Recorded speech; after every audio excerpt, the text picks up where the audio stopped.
sababu kuna mtu mmoja aliuliza swali, ikiwa Mungu alilipa deni ili tufunguliwe, alilipa deni kwa nani? Sijui kama na nyinyi mmeshaulizwa hilo swali. Mungu alilipa deni kwa nani ili sisi tufunguliwe? Je, alimlipa shetani? Ina maana Mungu ana cha kumlipa shetani? Hapana. Mungu hakumlipa shetani deni ili sisi tufunguliwe, ili sisi tuwe huru. Mungu hakulipa shetani. Mungu alijilipa yeye mwenyewe hilo deni. Kwa nini? Kwa sababu shetani alipata haki ya kutufunga kupitia sheria aliyoiweka Mungu. Shetani yeye alichokifanya, alitumia ujanja. Nikupe mfano. Katika sheria ya nchi yetu hapa ya Kongo, sheria inasema ya kwamba mtu akimtukana mwingine hadharani, au mtu akiiba, sawa, au mtu akivaa sare ya jeshi bila sababu, bila ruhusa, huyo mtu anaweza akafungwe, si hivyo? Unaonekana unavaa sare ya jeshi bila kibali, bila ruhusa, unapaswa ushikwe na ufungwe.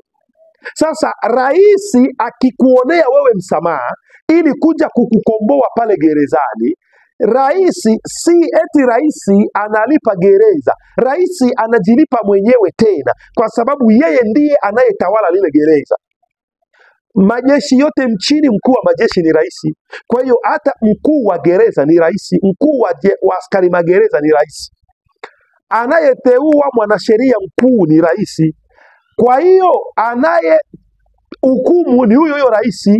Lakini sasa rais ana sheria ambayo lazima na yeye atii hiyo sheria. Ndio maana rais hayuko juu ya sheria, hata kama ni yeye ambaye anaidhinisha hiyo sheria, ni yeye anaisaini, ni yeye anaipa approval hiyo sheria. Sababu wabunge ambao wako katika bunge, walio wengi utakuta ni wabunge wa chama tawala, au tuseme kwa lugha nyingine wabunge wa rais. Unaona hapo sasa. Kwa hiyo ni wale wabunge wanatunga sheria, lakini wanatunga sheria kwa idhini ya rais, sababu wabunge hawezi wakajianzisha chao katika chambre basse au katika parliament bila kusikia rais anataka nini.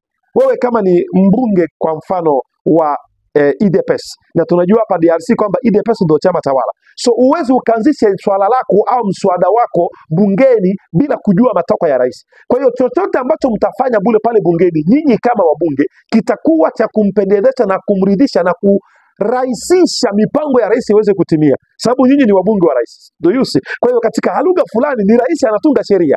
Kwa hiyo sasa rais anapokwenda kulipa mahakamani, anajilipa yeye mwenyewe. So ndivyo ilivyokuwa pia katika hili swala la